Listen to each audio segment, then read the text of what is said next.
Hi guys, welcome back. My name is Vaipo. We're going to be continuing on with our series. This is going to be game number 5 of the Dreamhack Rokat Legacy of the Void Championship between PartinG and Solar. We're currently at 2 apiece, so that's 2-2, and we ended up having quite an exciting match so far, or matches rather, so far.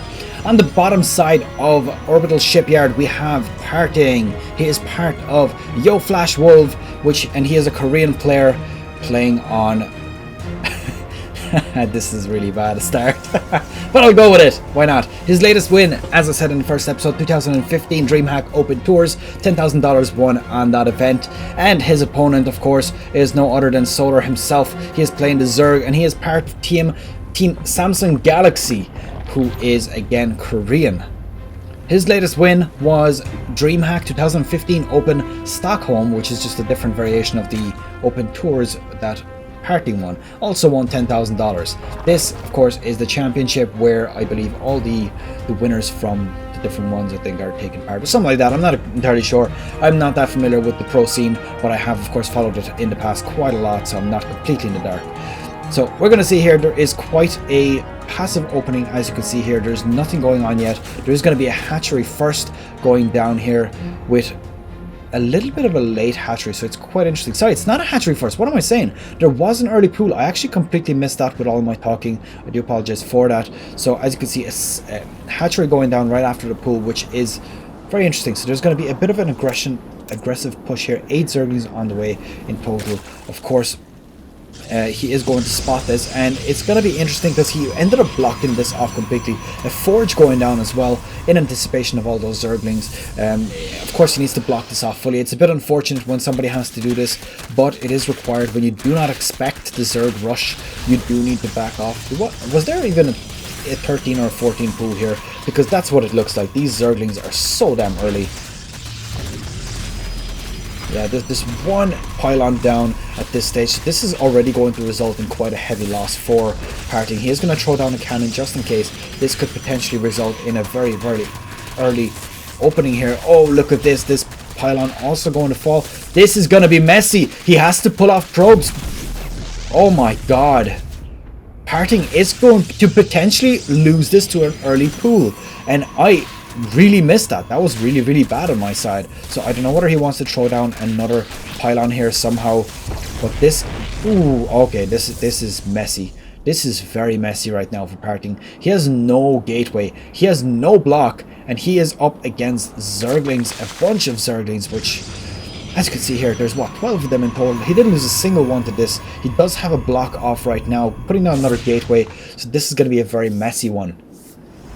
We're going to see how exactly this is going to progress. As you know yourself, if you start off with an early pool, you are going to potentially end up, losing the game if you don't make the best of it. Now, the Zerg has indeed done a lot of damage with this.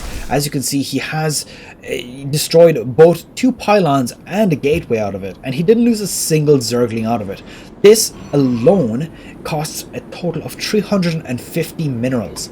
That is a lot to lose at the very beginning. He does, of course, go ahead and scout this extra expansion, so the Zerg is going to be aware of the natural being brought down by the Protoss already, and already slowly being saturated. I'm going to quickly have a look. Does he see this fully? Yeah, he does see that there's enough probes there, starting to saturate a little bit. The Zerglings are going to want to do a little bit of damage here. Let's see what he's going to be teching into.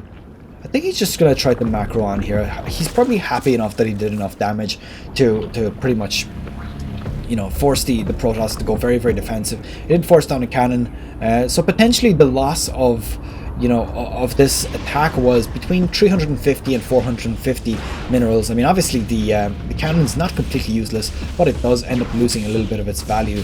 Oh my god, this is really annoying me. Every single game this keeps switching back. I don't really understand how the I'm going to double check as well that my, yeah, that's okay.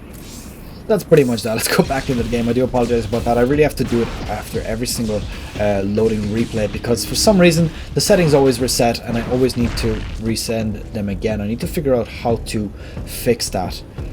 So we do have a Stargate coming out. I do believe that Solar actually saw this, so I'm going to quickly confirm that. He did indeed see this.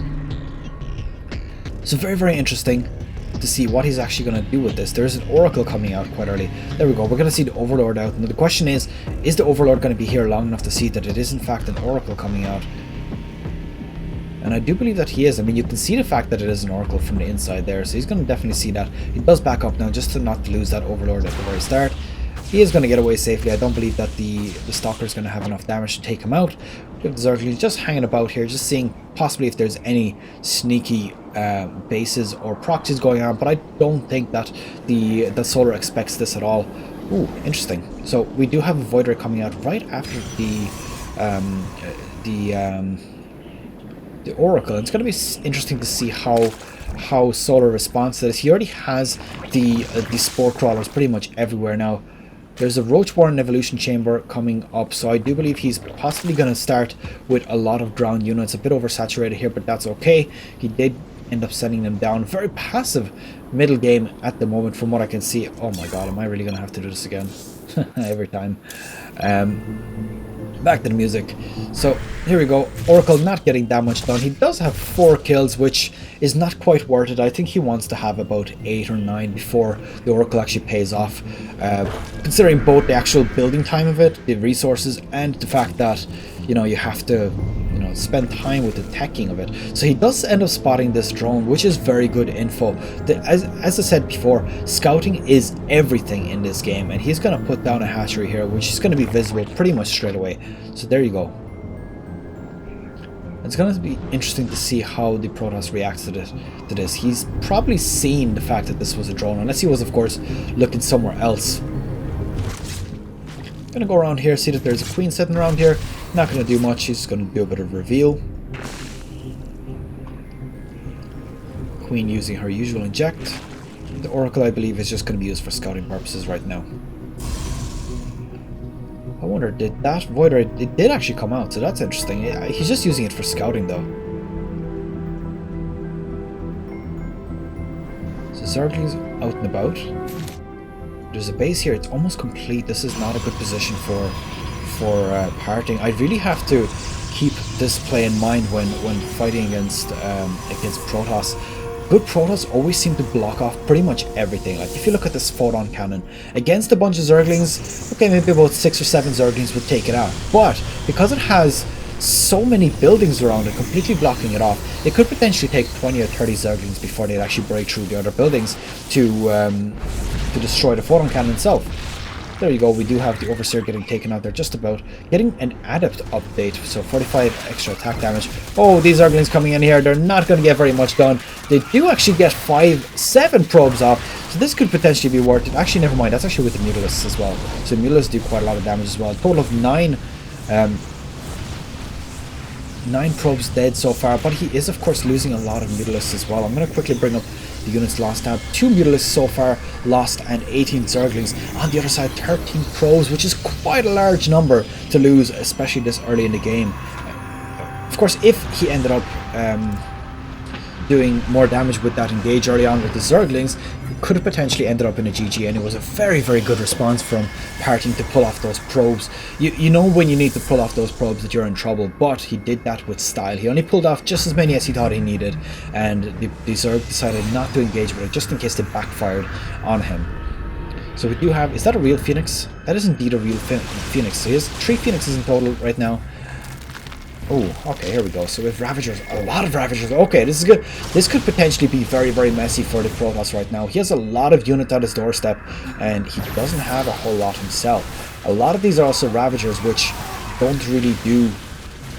They're not armored, so they don't take full damage from the Stalkers. So he's going to potentially take out a lot of warp gates here. I mean, he's making these Stalkers stay back, and you know, it's not something that they can pretty much prevent right now. So I do believe he's probably going to end up losing this base, which is very, very good for Solar. It's going to be potentially an early game for him. He did do a lot of aggression early on. It did pay off, and now we have a lot of aggression. So this is a good response also from Solar, because he saw that he has a lot of Stalkers. He decided to go with a lot of Ravagers, which still have a lot of health, not quite as much as a Roach, but on the other hand, they are not armored. 4.2. How much do we have here? 1 armor. These guys only have 1 as well, but a little bit less health. Okay, so there we go. They're taking out the cannon pretty much straight away. They don't want this to be anywhere near them. and they're still continuing on with this push. It's going to be very, very messy. This is very dangerous for the Protoss right now. Any bit of a mistake right now could result in a loss. But as you can see here, a lot of gateways going down. He is also getting a disruptor, hoping to catch a few purification novas out, and he does get 2 units with that. Not too bad. And hopefully he's going to make use of that disruptor. Possibly a bit late with it though. That's the only thing that I'm worried about, that it was a very late disruptor. Could have potentially used it a lot earlier. I do believe this is probably going to be GG here from the Protoss. PartinG not quite living up to this right now.